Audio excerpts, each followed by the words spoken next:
नमस्कार बच्चों। कल हमने अपनी वीडियो में घर की याद कविता करनी शुरू की थी। कल जितना हमने किया था उससे आगे आज हम अपनी सेकंड इस वीडियो में करेंगे।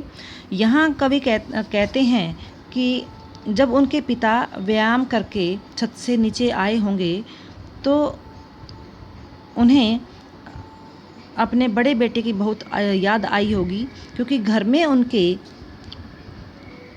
4 भाई 4 बहनें, भुजा भाई प्यार बहनें खेलते या खड़े होंगे, नज़र उनको पड़े होंगे। पिताजी जिनको बुढ़ापा एक क्षण भी नहीं व्यापा यानी कि उनको नहीं आया है बुढ़ापा अभी तक, रो पड़े होंगे बराबर 5वें का नाम लेकर। 5वां यहाँ पर कौन? खुद कवि भवानी प्रसाद मिश्र।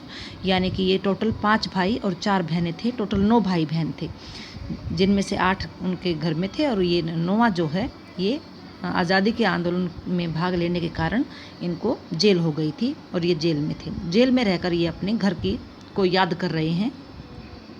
यहाँ पर कवि ने एक संयुक्त परिवार का एक बहुत ही आदर्श उदाहरण बच्चों हमारे सामने पेश किया है।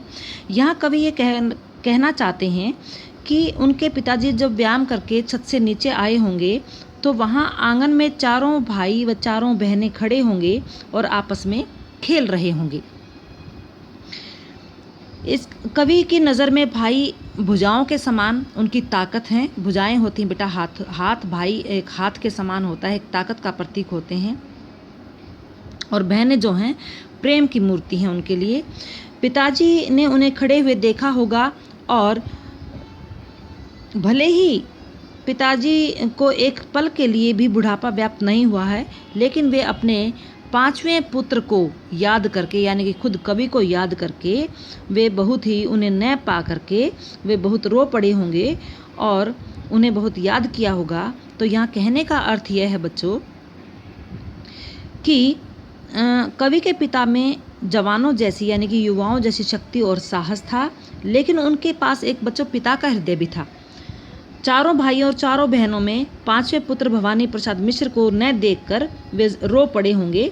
यहाँ कवि ने स्पष्ट किया है कि उनके पिताजी का शरीर पुष्ट था और वे उत्साही व्यक्ति थे, और उस उत्साही व्यक्ति भी संतान के दुख में दुखी हो सकता है। कहने का यहाँ पर कवि का अर्थ यह है बच्चों। यहाँ काव्य सौंदर्य भी इन पैराग्राफ का पूछा जाता है। काव्य सौंदर्य जब पूछा जाता है तो हम इसकी भाषा बताते हैं कि साहित्यिक खड़ी बोली का प्रयोग हुआ है, अलंकार बताते हैं कि कौन कौन से अलंकारों का प्रयोग हुआ है। इन पैराग्राफ में बच्चों अनुप्रास और रूपक अलंकार का प्रयोग हुआ है। आपको अलंकार अच्छे से मैं समझती हूँ आ रहे होंगे। भुजा भाई जैसे है, भवर्ण की आवृत्ति है, अनुप्रास अलंकार है। रूप बताया है उनको, बुढ़ापा यानी कि यौवनों जैसा उनका एक क्षण भी नहीं व्यापार, रो पड़े होंगे बराबर। इधर से रूपक अलंकार है, उनको रूप दिया है एक साहसी व्यक्ति का, और इधर से प्रसाद गुण भी है, इसमें मुहावरों का प्रयोग भी किया गया है। अब इसके बाद हम अपना नेक्स्ट पैरा करेंगे।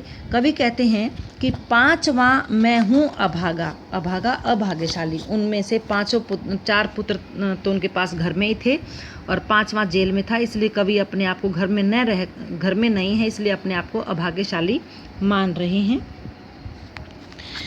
और इसके आगे वो कहते हैं जिसे सोने पर सुहागा। 5वां मैं हूँ अभागा, जिसे सोने पर सुहागा। पिताजी कहते रहे हैं, प्यार में बहते रहे हैं। आज उनके स्वर्ण बेटे स्वर्ण सोने जैसे लगे होंगे उनको हेटे यानी कि हीन कमतर, क्योंकि मैं उन पर सुहागा बंधा बैठा हूँ अभागा। यहाँ जेल में वो बंधे हुए बैठे हैं, इसलिए अपने आप को अभाग्यशाली कह रहे हैं।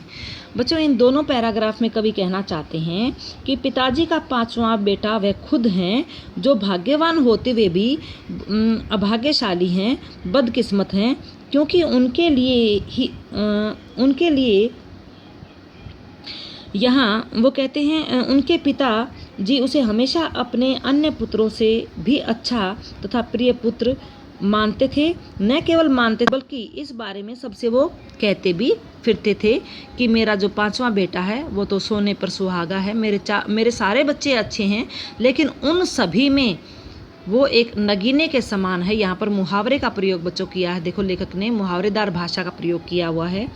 तो कहते हैं वो सबसे कहते हैं कि वो अपने याद किया है यहाँ पर कवि ने। वो कहते हैं कि सबसे कहते फिरते रहते हैं कि मेरा एक सुहागा बेटा है, सोने पर सुहागा है, सबसे अच्छा है। यही नहीं, वे उसे अपने दूसरे पुत्रों से, दूसरे बेटों से अधिक प्रेम भी करते हैं। आज जब उन 4 पुत्रों के बीच पिताजी ने उसे यानी कि कवि को नहीं देखा, नहीं पाया होगा, तो यहाँ पर वो कहते नहीं देखा होगा, तो उन्हें अपने सोने के समान अन्य जो 4 पुत्र थे वो भी बिल्कुल हेटे यानी कि तुच्छ प्रतीत हुए होंगे, क्योंकि उनका 5वां पुत्र बच्चों जो कवि हैं अन्य स्वर्ण पुत्रों पर सुहागे के समान, एक नगीने के समान थे। यहाँ बदकिस्मती के कारण आज वे जेल में हैं, इसलिए वो अपने आप को अभागा कह रहे हैं। यहाँ पर बच्चों कवि ने पिता के प्रति अपने गहरे स्नेह का मार्मिक चित्रण इन दोनों पैराग्राफ में किया है। साहित्यिक वही काव्य सौंदर्य में लिखेंगे हम, साहित्यिक खड़ी बोली का प्रयोग है, अनुप्रास अलंकार, रूपक अलंकार और मुहावरों का प्रयोग हुआ है, प्रसाद गुण है। ये आप सभी वर्णनात्मक शैली है, वर्णन कर रहे हैं वो अपने घर के बारे में। अगला देखिए, और माँ ने कहा होगा दुख कितना बहा होगा, आँख में किस लिए पानी, वहाँ अच्छा है भवानी। भवानी कौन? भवानी प्रसाद मिश्र कवि। वह तुम्हारा मन समझकर और अपनापन समझकर गया है सो ठीक ही है, यह तुम्हारी लीक ही है। लीक पर चलना मुहावरे का प्रयोग यहाँ पर बच्चों फिर किया है। कवि ने मुहावरेदार भाषा है, आप काव्य सौंदर्य में लिखेंगे इसे।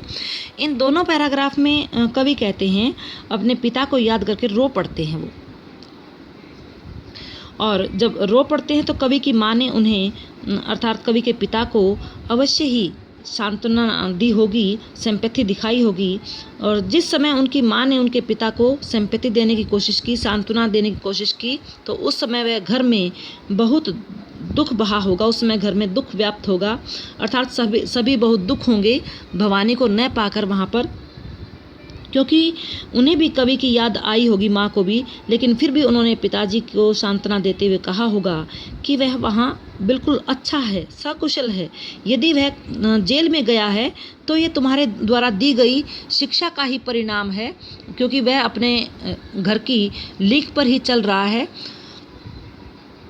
क्योंकि उनके घर के लोग स्वतंत्रता के आंदोलन में उनके पूर्वजों ने बढ़ चढ़ कर आंदोलन में भाग लिया था, और इसीलिए कवि ने भी यही काम किया, अपने घर की लीक को आगे बढ़ाया। तुम्हारी वो फिर माँ पिता को समझाती है कि अगर वो जेल में है तो तुम्हारी द्वारा दी गई शिक्षा का ही यह परिणाम है। देश और परिवार के प्रति जो है बच्चों अपनापन समझकर ही वह जेल में गया है, उसका ऐसा करना बिल्कुल सही है। तुम भी तो देश के लिए दुख भोगते आ रहे हो, इसलिए उसने भी तुम्हारी परंपरा को निभाया है, तुम्हारे द्वारा जो लीक स्थापित की गई है उसे आगे बढ़ाया है। कहने का भाव यह है कि बच्चों हमारे परिवार की परंपरा रही है कि यह स्वयं को देश का बलिदान करते आए हैं हमारे घर के लोग, और भवानी ने भी जेल जाकर उसी परंपरा को, उसी लेख को बच्चों निभाया है। माँ ऐसा कहना यहाँ पर चाहती है और पिता को सांत्वना देना चाहती है। यहाँ पर बच्चों सरल सहज वही साहित्यिक खड़ी बोली का प्रयोग, प्रसाद गुण है, संवादात्मक शैली है और मुहावरेदार भाषा का प्रयोग है। अलंकार आप इसमें लिख सकते हो, अनुप्रास और कहाँ जो भी अलंकार आपको सामने दिखाई देते हैं वो आप ढूंढकर इसमें आप लिख सकते हैं। नेक्स्ट पैराग्राफ यहाँ पर बताया है, वह तुम्हारा मन समझकर, हाँ, वह तुम्हारा मन समझकर नहीं, पाँव जो पीछे हटाता, अगर वो तुम्हारी परंपरा पर नहीं चलता और अपने पाँव को पीछे हटा लेता, वह कोक को मेरी लजाता, इस तरह हो न कच्चे, रो पड़ेंगे और बच्चे। पिताजी ने कहा होगा हाय कितना, पिताजी ने कहा होगा हाय कितना सहा होगा, कहाँ मैं रोता कहाँ हूँ, धीर मैं खोता रहा हूँ। यहाँ कहने का अर्थ यह है बच्चों कि हाय मेरा बच्चा जो है जेल में है, वहाँ बंद है, और मैं कहाँ अपने पाँव पीछे हटा रहा हूँ, मुहावरे का प्रयोग है। अगर वो माँ कहती है पिता को, अगर वो जेल नहीं जाता, स्वतंत्रता आंदोलन में भाग नहीं लेता, तो मेरी कोख में यानी कि मुझे जन्म देने वाली माँ को वो लजा देता। और तुम इस तरह कच्चे ना हो, उसे याद रखो, अपना मन कच्चा मत करो। रो पड़े और तुम्हें देखकर तो और बच्चे भी रो पड़ेंगे जो कि अभी वो अपने मन को कठोर किए हुए हैं।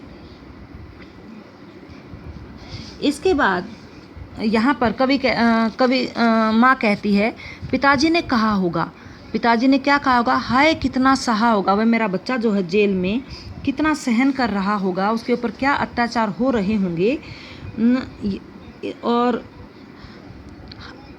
कहाँ मैं रोता कहाँ हूँ। अपने आप को वो दृढ़ दिखाते हुए, स्ट्रॉन्ग दिखाते हुए कह रहे हैं अपनी पत्नी से, लेखक की माँ, कवि की माँ से, कि मैं कहाँ रो रहा हूँ, मैं कहाँ अपना धैर्य खो रहा हूँ, मैं तो ठीक हूँ, मैं कहीं कमज़ोर नहीं पड़ रहा हूँ। कहने का भाव यह है कि बच्चों कवि के पिता ने कवि की माँ से अपना दुख छिपाने का प्रयास किया होगा ताकि वह भी दुखी ना हो। तो बच्चों आज की अपनी इस वीडियो में हम इतना ही करेंगे। कल आगे की वीडियो में हम अपनी कविता करेंगे। मैं उम्मीद करती हूँ आप इसे अच्छे से रिवाइज़ करेंगे।